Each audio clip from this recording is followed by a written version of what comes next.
Some of you, you are taking too much time trying to convince people to love you that do not matter. Some of you are taking way too much time tolerating and trying to get people engaged that don't matter, that don't care, that are never ever gonna help you get into your destiny.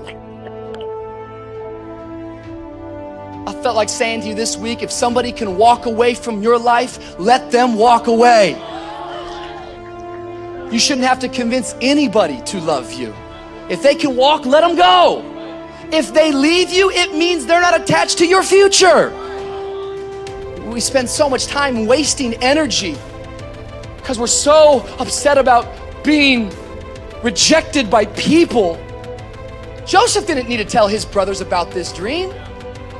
Either it was from God or he heard wrong. Either way, it was premature to share. And I watch Christian after Christian get excited because they go into their prayer closet and God starts to give them a dream, and before it's ready, they step out of that prayer closet and they look at people, and people try to set them in their place, and then they feel rejected and they quit. You gotta see this today, because the truth of the matter is that how many of you know that they wouldn't have cared if there wasn't favor on Joseph's life?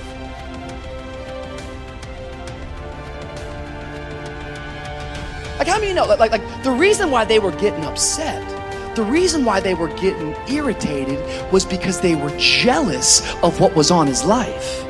What if I told you that some of the rejection you have been facing in your life, it's because people are jealous of what's on your life? What if I told you that the rejection is simply an indication that you got favor on your life? God is getting ready to do something in your life. You just got to understand there's more to know. Come on, somebody. There's more to know.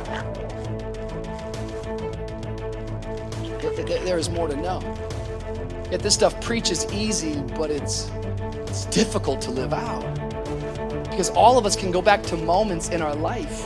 Some of you can go right back to your childhood. You're a 40-year-old man, but you still have a moment in your childhood where somebody said something, somebody did something, an event, a circumstance took place, and you dealt with rejection, and it has marked you. I remember when I was young, maybe 12 or 13, I had this encounter with a family member of mine where I was excited, and I was saying, one day I want to be a preacher. And I'll never forget my family member, they didn't celebrate it. Instead, they kind of were condescending, and they were being sarcastic, and they probably didn't mean anything by it, but they just said, man, you can't preach. Come on, if you can preach right now. I was like, well, I haven't prepared yet.